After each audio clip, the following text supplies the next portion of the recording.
안녕하세요. 이번 시간에 다뤄볼 주제는 제조형 지식산업센터입니다. 최근 공급되는 지식산업센터의 저층부는 제조형 지식산업센터로 공급이 되고 있는데요. 지식산업센터 건물 내 드라이브인 시스템이 적용된 부분을 제조형 지식산업센터로 부르고 있습니다. 지식산업센터 건물 조감도입니다. 또 다른 건물의 조감도인데요. 보통은 이 조감도대로 건물이 지어집니다. 건물의 겉모습만 봐서는 지식산업센터인지 대기업 사옥인지 공공청사인지 구분하기가 어렵습니다. 실제 건축된 지식산업센터의 모습입니다. 드라이브인 시스템은 보시는 이런 램프를 통해 빙글빙글 차가 돌면서 지상으로 이동합니다. 해당 층에 이동하면 하역 작업을 곧바로 하기 때문에 하역이 쉽습니다. 화물 엘리베이터를 사용하지 않아도 되는 장점이 있습니다.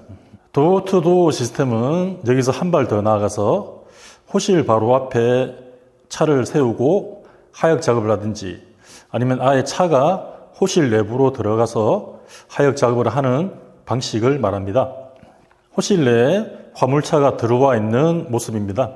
실제 제조형 지식산업센터는 어떻게 건축이 되는지 살펴보겠습니다. 이 건물은 경기도에 있는 지식산업센터입니다. 현대 엔지니어링에서 건축한 건물입니다. 드라이브인 시스템은 지하 2층부터 지상 5층까지 도입이 되어 있고 6층부터 최고층인 15층까지는 업무형 지식산업센터입니다. 차량이 이동하는 구간입니다. 이렇게 차가 올라오고 이렇게 차가 내려가는데 차량 이동 구간이 이런 곡선이 아닌 직선으로 되어 있어서 이동이 편리해 보입니다. 드라이브인이 되는 층에는 보시는 것처럼 중앙정원이라고 해서 천장이 뻥 뚫려 있습니다. 차량이 이동하면서 발생하는 소음, 매연, 그리고 진동의 영향을 덜 받을 것 같고요. 그리고 여기는 바닥층인데 선큰이 되어 있어서 채광과 통풍 문제도 어느 정도 해결될 것으로 보입니다. 입주사 편의를 위해서 건물 곳곳에 신경을 쓴 흔적이 보입니다. 출입문은 하역을 위한 큰 문, 그리고 사람이 다닐 수 있는 작은 문 2개가 설치되어 있습니다. 지식산업센터 내부입니다. 제조형 지식산업센터, 그리고 업무용 지식산업센터 내부는 이와 같이 똑같습니다. 다만 제조형 지식산업센터는 업무형 지식산업센터보다 층고가 조금 더 높게 나옵니다. 다음은 제조형 지식산업센터에 대해 궁금해하시는 내용을 정리해 봤습니다. 먼저 장점은 어떤 게 있을까? 첫 번째, 하역 작업이 편리합니다. 드라이브인 그리고 도어투도어 시스템으로 인해서 그렇고요.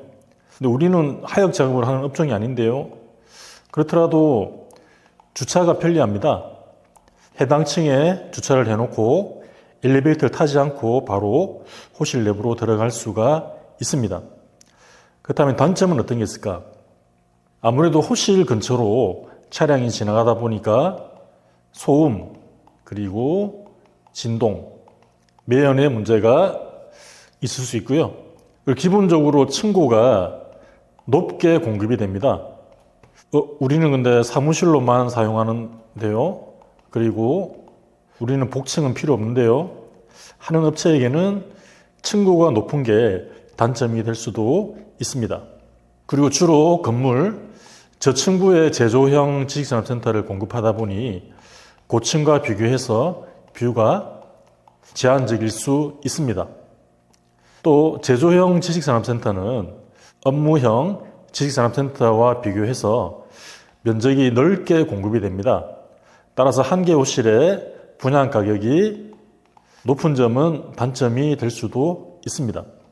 제조형 지식산업센터니까 제조업만 사용하는 거 아닙니까? 하시는데요. 전혀 그렇지 않습니다. 지식산업센터 입주 자격에 해당이 되면 지식산업, 정보통신산업, 그리고 벤처기업 모두 사용할 수가 있습니다.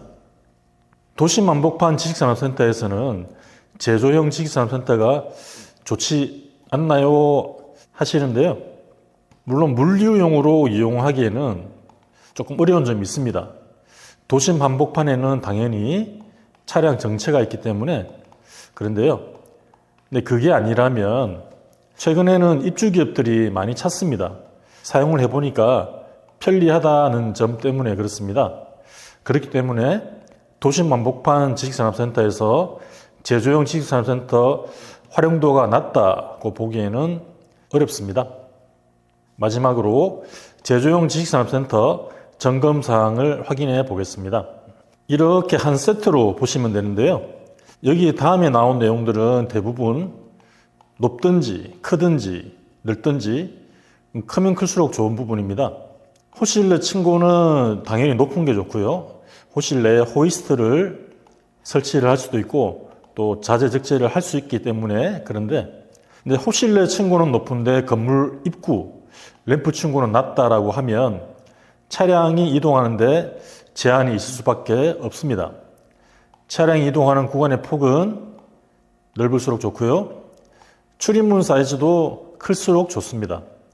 바닥 하중은 호실 내에 기계나 설비를 놓아야 되기 때문에 견고한 게 좋고요. 전기 용량도 이러한 기계나 설비가 가동되기 위해 용량도 클수록 좋습니다. 제조용 지식산업센터인데 드라이브 인만 되는지 아니면 도어 투 도어도 되는지도 확인을 해보시면 좋을 것 같습니다. 최근 지식산업센터 입주사들이 제조형 지식산업센터를 많이 찾고 있습니다.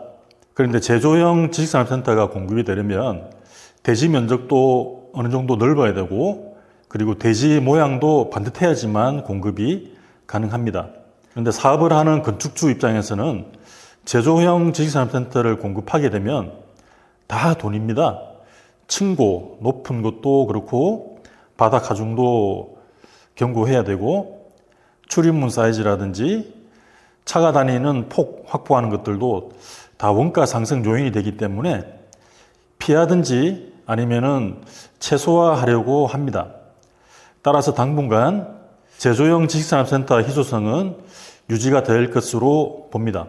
당분간 제조형 지식산업센터에 기회가 있다라고 봅니다. 만일 제조형 지식산업센터를 취득할 기회가 된다면 잘 검토해 보시기를 바라겠습니다. 오늘 준비한 영상은 여기까지입니다. 시청해 주셔서 감사합니다.